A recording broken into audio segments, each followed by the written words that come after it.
মন্ত্রী মশাইয়ের বলা সমস্ত কথা রেকর্ড করে নিল ফুলকি। ব্ল্যাকমেল করে বড় রাজাবাবুকে ছাড়িয়ে আনলো ফুলকি। হ্যাঁ বন্ধুরা, এমনটাই দেখা যাবে। তাই সম্পূর্ণ জানতে ভিডিওটিতে লাইক দিয়ে চ্যানেলটি সাবস্ক্রাইব করে দেখতে থাকুন। গল্পের শুরুতেই দেখা যাবে মন্ত্রী মশাই মাসাজ নিচ্ছে। তখনই রোহিত আর ফুলকি মন্ত্রী মশাইয়ের ঘরে আসে। এসে লুকিয়ে দেখতে থাকে। তখন ফুলকি বলে, স্যার, এবার তো আমাদের কাজটা শুরু করতে হবে, সময় তো আমাদের কাছে কম আছে। তখন রোহিত বলে, হ্যাঁ ফুলকি, ব্যাপারটা আগে বুঝতে দাও ভালো করে, তারপরে তারপরে আমরা এগোচ্ছি। ওইদিকে মন্ত্রী মশাই তার লোককে বলে, ভালো করে ভালো করে মাসাজটা কর। ওইদিকে দেখা যাবে রুদ্র বারবার করে মন্ত্রী মশাইকে ফোন করতে থাকে, কিন্তু মন্ত্রীমশাই কিছুতেই ফোনটা রিসিভ করে না। তখন রুদ্র বলে, মন্ত্রীমশাইয়ের সঙ্গে কথা বলাটা আমার খুব জরুরি, ওনাকে সাবধান করতে হবে। কারণ ফুলকি দাস যা মেয়ে, যা খুশি তাই করতে পারে। লাবণ্যর লোকেদের কাছে খবর পেলাম যে অখিলেশদের কোনো ক্ষতি করার চেষ্টা করছে ফুলকি। না না, আমাকে বলতেই হবে। কিন্তু কিছুতেই মন্ত্রীমশাই ফোন রিসিভ করে না। ওইদিকে দেখা যাবে মন্ত্রীমশাই তার লোককে বলে, অয়েল মাসাজ দাও। তখনই অয়েল আনতে যাওয়ার সময় মাসাজের লোককে রোহিত অজ্ঞান করে দেয় আর ভিতরে নিয়ে গিয়ে এইদিকে মন্ত্রীমশাই বলে, কে যে বারবার ফোন করছে, এই সময় সবার ফোন করা বারণ, তারপরেও কেন যে ফোন করে। এই বলে যখনই ফোনটা ধরতে যাবে তখন রোহিত আর ফুলকি ভিতরে চলে আসে। আর রোহিত এসেই মন্ত্রীমশাইকে অজ্ঞান করে ফেলে। তারপরে ফুলকি বলে, স্যার, এবার তো দেখতে হবে তমাল দাদারা আসলো কিনা, কথা মতো তো এতক্ষণে চলে আসার কথা। তখন রোহিত বলে, হ্যাঁ চলো যাই। ওইদিকে তমাল আর পিয়াল বড় বড় দুটো বাস্কেট নিয়ে সেখানে চলে আসে ময়লা নেওয়ার জন্য। তখনই মন্ত্রীমশাইয়ের একজন লোক বলে, এতক্ষণে তোমাদের ময়লা নিতে আসার সময় হলো? সে কালকে থেকে আসার কথা, সকালে আসার কথা ছিল। তখনই তমাল বলে, আসলে আমাদের একটু লেট হয়ে গেছে, যাক এখন ময়লাগুলো দেখিয়ে দিন, আমরা নিয়ে যাচ্ছি। তখনই মন্ত্রীমশাইয়ের লোক ময়লাগুলো দেখিয়ে দিলেই ময়লাগুলো তুলতে থাকে তমাল আর পেয়াল। তখনই রোহিত আসে আর সে বলে, তোরা চলে এসেছিস, দাঁড়া, এখনই আমরা মন্ত্রীমশাইকে নিয়ে আসছি। তখনই একটা চাদরে করে পেঁচিয়ে মন্ত্রীমশাইকে নিয়ে আসে। তারপরে একটা বাস্কেটের মধ্যে ঢুকিয়ে তার উপরে কতগুলো ময়লার পলিথিন রেখে দেয়। আর ওইদিকে রোহিত আর ফুলকি লুকিয়ে সেখান থেকে বেরিয়ে পড়ে। এদিকে বড় বড় বাস্কেট নিয়ে তমাল আর পিয়াল বেরোতে যায়। তারপরে গেটে গিয়ে নিজেদের কার্ডগুলো জমা দেয় আর বলে, ময়লা নিতে এসেছিলাম, ময়লাগুলো সব তুলে নিয়েছি। তখনই দেখা যাবে সিকিউরিটি গার্ড বলে, আচ্ছা ঠিক আছে, ভালো করে সব ময়লা নিয়ে নিয়েছো তো? তখন তমাল পিয়াল বলে, হ্যাঁ। ওইদিকে রুদ্র খুব চিন্তা করতে থাকে আর বলে, না না, মন্ত্রীমশাই তো কিছুতেই ফোন ধরছে না, আমাকে কিছু একটা করতেই হবে। এই বলে রুদ্র দুর্জয়ের কাছে চলে আসে আর সে বলে, দুর্জয় দা, মন্ত্রীমশাইয়ের সঙ্গে কথা হয়েছে? তখন দুর্জয় বলে, কেন? তখন রুদ্র বলে, না, আমারও খুব চিন্তা হচ্ছিল, মন্ত্রীমশাইকে এতবার করে ফোন করছি, ফোনটা ধরছে না। তখন দুর্জয় বলে, শোনো, এখন মন্ত্রীমশাইয়ের মাসাজ নেওয়ার টাইম, এই সময় কারো ফোন ধরে না। কেন, কি এমন জরুরি কথা আমাকে বলো।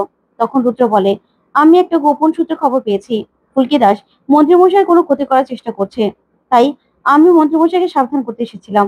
তখন দুর্জয় বলে, শোনো রুদ্র ভাই, তোমার ওই ছোট্ট মেয়েটার ভয়ে মাথা কি গেছে? তুমি ভুলে যাচ্ছ মন্ত্রীমশাই, তার বাড়িতে কত সিকিউরিটি, কত রকম গার্ড, কিছুতেও ফুলকি দাস কিছু করতে পারবে না। তখনই রুদ্র বলে, আসলে দুর্জয় দা, আমি না দৌড়ে আসতাম না যদি ফুলকি দাসকে আমি না চিনতাম। ফুলকি দাসকে আমি যেভাবে চিনি, আসলে কেউ আপনারা চিনেন না তো, ওই মেয়ে না যা বলে তাই করে। তাই আপনি না প্লিজ একটু খবর নিন অখিলেশ দা ঠিক আছে কিনা। তখনই দুর্জয় বলে, আচ্ছা ঠিক আছে, দাঁড়াও, আমি দেখছি। এই বলে দুর্জয় মন্ত্রীমশাইয়ের বাড়িতে ছুটে আসে। তখনই তমাল আর পিয়াল বেরোচ্ছিল। তারপরে দুর্জয় বলে, আচ্ছা অখিলেশ দার সঙ্গে দেখা করা যাবে? তখন সিকিউরিটি বলে, আচ্ছা আমরা কথা বলে জানাচ্ছি। তখন দুর্জয় বলে, এগুলো কি কি নিয়ে যাচ্ছে? তখনই সিকিউরিটি বলে, আসলে স্যার ময়লাগুলো, কালকের পার্টির ময়লা নিয়ে যাচ্ছে ওরা। তখনই দুর্জয় বলে, আচ্ছা ঠিক আছে, ভালো করে চেক করে নাও, আইডি কার্ড গুলো দেখে নাও। তখন একজন সিকিউরিটি বলে, দাঁড়াও। তারপরে বলে, দেখি মাস্ক খুলো। তারপরে তমাল আর পিয়াল মাস্ক খুললেই সিকিউরিটি দেখে নেয়। তখন বলে, আইডি কার্ড গুলো দাও। তারপরে আইডি কার্ড দিলে আইডি কার্ডের সঙ্গে মিলায়। দুর্জয় বলে, ঠিক আছে তো? তখন সিকিউরিটি বলে, হ্যাঁ স্যার, একদম ঠিক আছে। তখন দুর্জয় বলে, আচ্ছা ঠিক আছে, ওদেরকে ছেড়ে দাও। তারপরে তমাল আর পিয়াল সেখান থেকে বেরিয়ে পড়ে। ওইদিকে পিয়াল তমালকে বলে, দাদা, এখন রোহিত আর ফুলকি এগিয়েছে কিনা দেখতে হবে, চল চল তাতে চলো। এই বলে ওরা সেখান থেকে চলে যায়।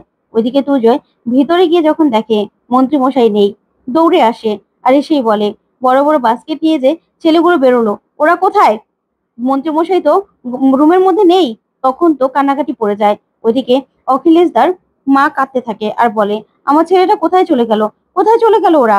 তখনই তমাল আর পিয়াল একটা ট্রাকের উপরে বাস্কেট গুলো উঠাচ্ছিল। তখন এই দুর্জয় সিকিউরিটিদের নিয়ে এসে বলে, দাঁড়াও, দেখবো এই বাস্কেটের মধ্যে কি আছে।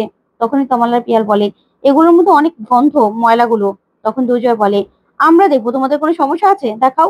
তখন দুটো বাস্কেটই খুলে তারপর ময়লাগুলো বের করে দেখায়, কিন্তু সেখানে কিছুই পায় না।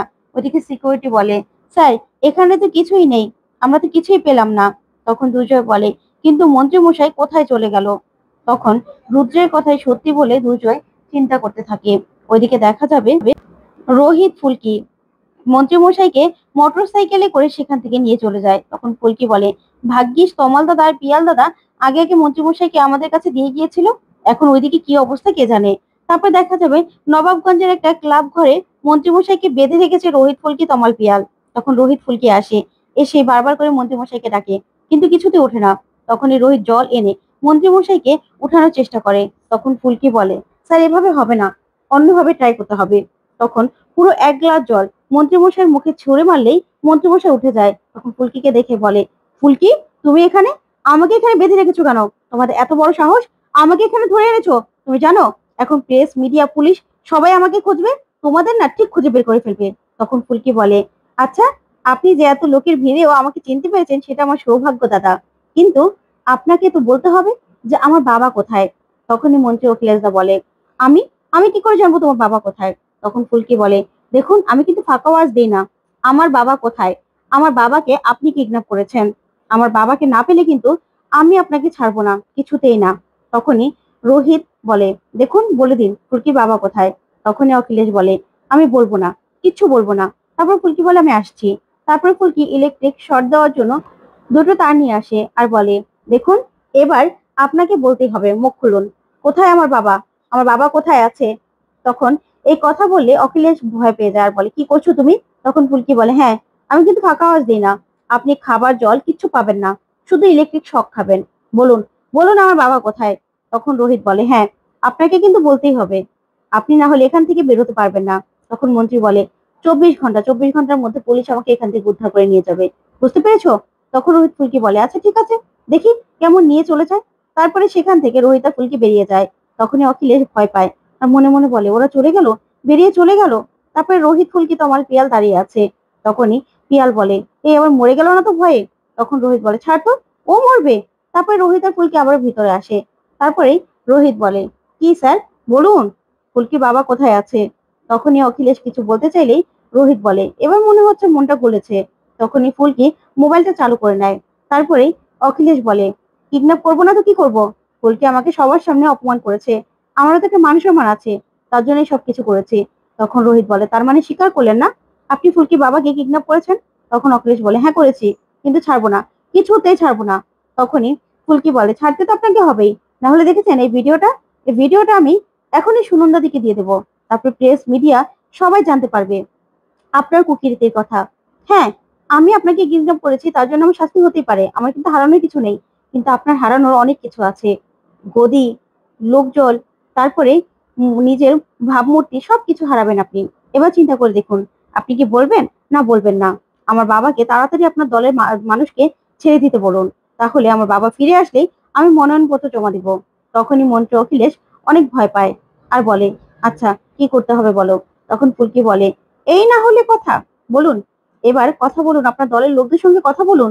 তারপরে অখিলেশকে মোবাইলটা দিয়ে দেয় রোহিত।